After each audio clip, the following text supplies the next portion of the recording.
How to improve your listening skills. Elara loved the sound of English words, their rhythm and flow captivating her imagination deeply. She understood almost everything she read or heard, from complex documentaries to casual conversations, grasping the nuances effortlessly.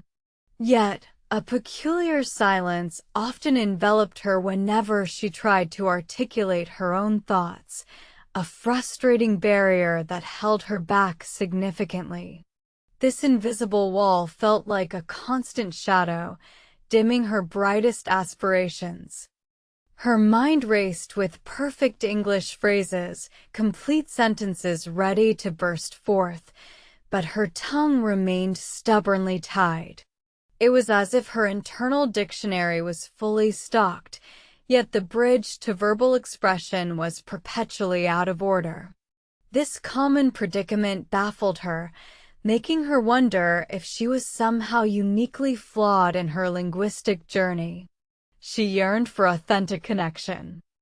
Friends would chatter excitedly about their travel plans, foreign films, and international job opportunities, and Elara would nod along, understanding every single word perfectly. Inside, however, a quiet desperation brewed, a longing to join in, to contribute her own perspectives, to truly participate in those vibrant discussions, but the words just wouldn't come out. The desire was immense. She had tried countless methods, grammar books, vocabulary apps, even expensive private tutors, but none seemed to bridge the chasm between comprehension and active speech. Each attempt left her feeling more disheartened, reinforcing the belief that speaking English might forever remain an unattainable dream, a skill reserved for others. The frustration was palpable, a heavy weight. One dreary afternoon, scrolling aimlessly online, a headline caught her eye: "Learn English through stories." Skepticism mingled with a flicker of hope. She had always loved stories, devouring novels and short tales in her native language with great passion. Could this seemingly simple approach truly unlock her dormant speaking ability? It seemed too good. The article explained how engaging with narratives naturally improves listening skills, vocabulary acquisition, and even intuition for sentence structure. It suggested that stories provide context, making learning less about memorizing rules and more about immersing oneself in real-world language usage. The idea resonated deeply within her, offering a fresh perspective on her struggle. How to improve your listening skills was the focus, emphasizing active listening rather than passive hearing. It wasn't just about understanding the plot, it was about noticing pronunciation, intonation, and natural pauses. Elara decided to give it a sincere try, embracing this new philosophy with cautious optimism, ready to embark on a different path. She began with simple English stories, tales designed for beginners, often accompanied by audio. At first, it felt like just another listening exercise, but as she continued, she noticed a subtle shift. The characters and their dilemmas drew her in, making the learning process feel less like work and more like an enjoyable pastime. The recommendation was to listen and practice repeatedly. She listened to each story several times, first for general understanding, then for specific details.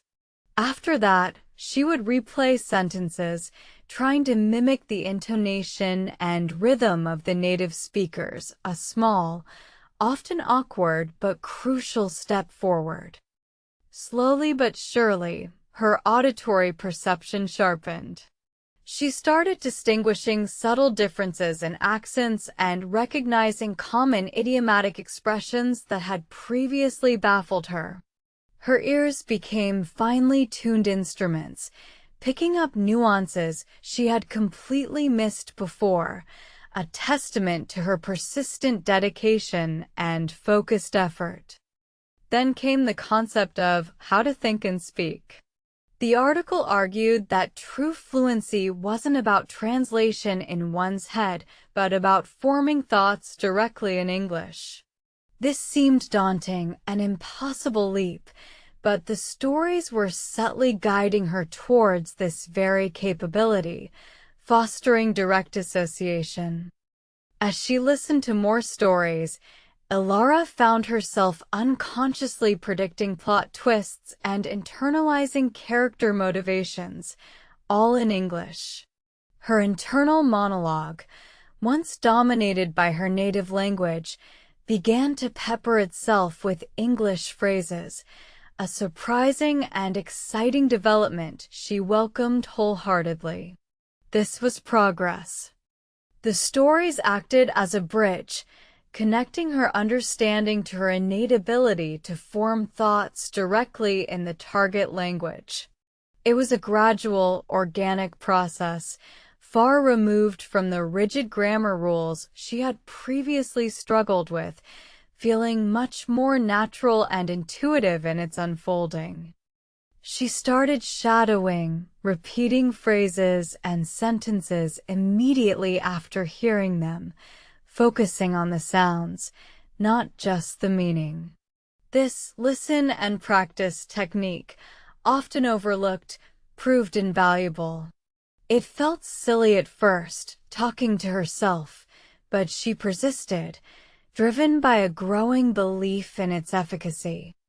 The initial awkwardness slowly faded, replaced by a growing confidence in her ability to produce English sounds. Her mouth and tongue, once rigid, began to adapt to the new phonetic challenges.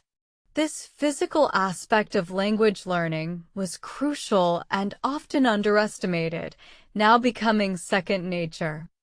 One particularly very interesting story about a traveler discovering a hidden village captivated her. She listened to it dozens of times, absorbing every detail, every character's inflection.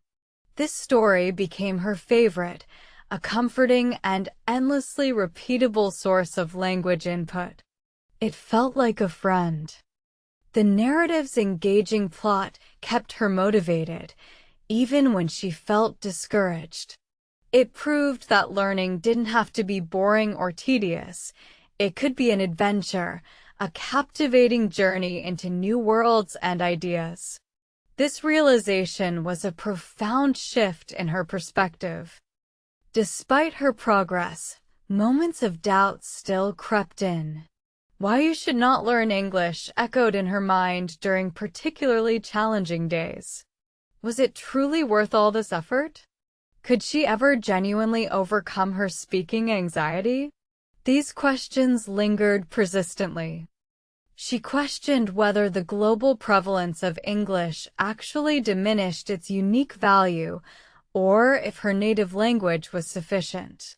These were fleeting thoughts, however, quickly dispelled by the sheer desire to connect with more people, to open up more opportunities in her life. The answer always came back to the undeniable truth. English was a bridge, a tool for global communication, and her inability to speak it fluently was a personal limitation, not a universal one.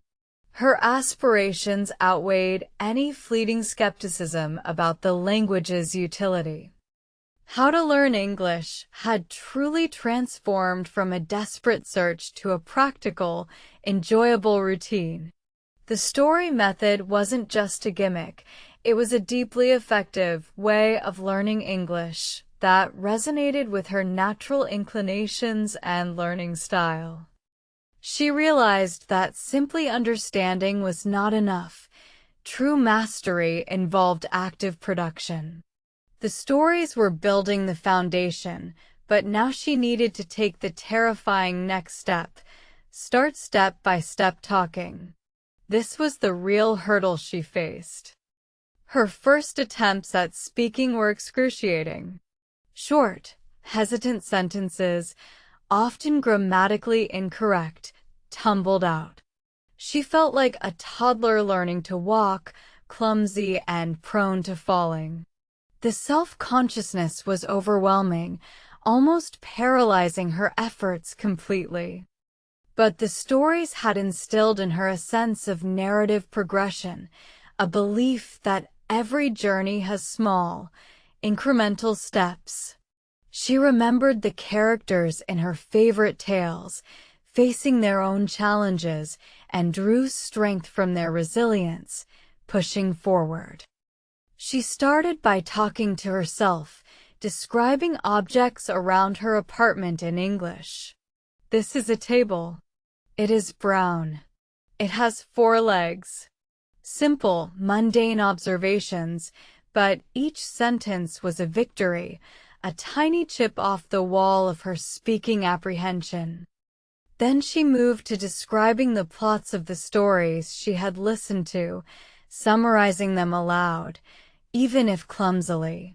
This reinforced her comprehension and forced her brain to retrieve and organize information directly in English, strengthening neural pathways for expression. The next step was finding a willing partner, someone patient and understanding. She joined an online language exchange group, specifically seeking partners interested in story discussions. This felt like a monumental leap, terrifying yet exhilarating at the same time. Her first conversation was a jumble of broken phrases and long pauses, punctuated by apologies. She felt the familiar frustration creeping back, but her partner, a kind woman named Lena, encouraged her, focusing on her effort rather than her perfection. Lena suggested they discuss one story each week, summarizing it, talking about the characters' motivations, and debating the ending. This structured approach provided a safe framework for Elara to practice her emerging speaking skills, reducing the pressure significantly. Elara realized that her "I understand English, but I can't speak well" problem was largely psychological, a fear of making mistakes, of being judged. The stories had built her linguistic foundation. Now, brave interaction was building her confidence. Each week, her conversations with Lena became slightly smoother, slightly longer. The hesitation began to recede, replaced by a growing ease in forming sentences. It wasn't perfect, but it was progress, visible and deeply satisfying, fueling her determination. The way of learning English through stories had truly transformed her entire approach. It wasn't about rote memorization or endless drills. It was about engaging with content that she found genuinely interesting, making the journey enjoyable and sustainable. She started recommending the method to others who faced similar struggles, emphasizing the power of passive and active listening combined with gradual speaking practice. Her own success became a beacon of hope for many, demonstrating a viable pathway. Her "start step-by-step talking" motto became her guiding principle. No giant leaps, just consistent, small pushes forward. Each new word spoken, each sentence formed, was a brick in the towering structure of her newfound fluency. The story of the hidden village became her touchstone.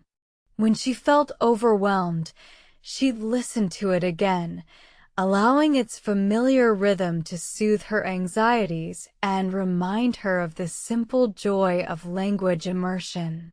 It always worked its magic. Listen and practice became her daily mantra. She listened to podcasts, audiobooks, and even English news, always with an active mind, not just absorbing, but analyzing intonation, vocabulary, and sentence structures, internalizing language patterns deeply. And she practiced speaking daily, even if just for 5 minutes, describing her day or narrating mundane tasks. This consistent, low-pressure practice was key to turning her passive understanding into active, usable language, cementing her skills firmly. The transformation was undeniable. Elara, once silent and frustrated, now conversed with ease and confidence. She found herself articulating complex ideas, debating opinions, and even cracking jokes in English, something she never thought possible. She attended international conferences, no longer merely understanding the speakers, but actively engaging in discussions, sharing her insights, and networking effortlessly. Her world expanded dramatically, filled with new connections and exciting opportunities she had only dreamed of. Her former self, trapped behind a linguistic barrier, seemed like a distant memory.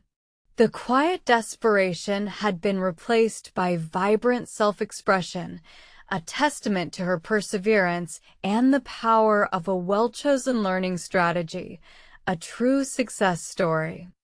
The journey wasn't without its stumbles, but each mistake was viewed as a learning opportunity, not a failure. She had embraced the imperfection inherent in language acquisition, understanding that fluency was a process, not an immediate destination. She recognized that how to improve your listening skills was the critical first step, unlocking the input necessary for output. Without robust listening comprehension, speaking would always remain a struggle, a fundamental truth she now fully embraced. Learn English through stories provided the engaging and accessible material that made consistent listening enjoyable, turning a chore into a delightful routine. It proved that learning didn't have to be rigid or academic. It could be intrinsically motivating. And How to Think and Speak naturally followed as her brain, saturated with English input from stories, began to process information directly in the language, bypassing the cumbersome translation step, making her speech more fluid and spontaneous. She understood now that the initial thought, "Why you should not learn English," was merely a fleeting mental block, easily overcome by a clear purpose and an effective method. The benefits far outweighed any perceived drawbacks, empowering her. How to learn English was no longer a mystery, but a proven pathway, illuminated by her own journey. It involved consistency, enjoyable content, and a willingness to step outside her comfort zone, a simple yet profound revelation. Her former complaint, "I understand English, but I can't speak well," had completely vanished. She had not only bridged the gap, but built a sturdy, beautiful structure of linguistic competence where frustration once resided, a truly remarkable achievement. The way of learning English, she discovered, was holistic, combining passive absorption with active production, turning language learning into an immersive experience rather than a series of isolated tasks. It was a complete paradigm shift. Start step-by-step talking was the courageous advice she'd give to anyone, emphasizing that small, consistent efforts compound into significant progress. It wasn't about perfection from day one, but persistent, gradual improvement, building momentum. The very interesting story that started it all remained her fondest memory, a symbol of her transformation. It was a reminder that sometimes the most profound changes begin with a simple, captivating narrative, sparking an entire linguistic revolution. And finally, the bedrock principle, listen and practice, stood as the enduring key to her success. It was the continuous loop of input and output that forged her fluency, making English not just a skill, but a living, breathing part of her. Elara's story became an inspiration, shared far and wide, demonstrating that anyone can overcome speaking anxieties with the right approach and persistent dedication. Her journey highlighted the immense power of accessible, engaging language resources. She now coaches others, sharing her story, showing them how to find engaging stories, how to listen actively, and how to start speaking without fear, one small, brave sentence at a time, building confidence brick by brick. Her former struggle, once a source of deep personal anguish, had become her greatest asset, allowing her to connect with others on a profound level, truly understanding their frustrations and guiding them towards their own breakthroughs. So if you, like Elara, understand English but can't speak well, remember her journey. Start with a story, listen intently, think in English, and practice talking, step by step. Your fluent voice awaits, ready to be unleashed.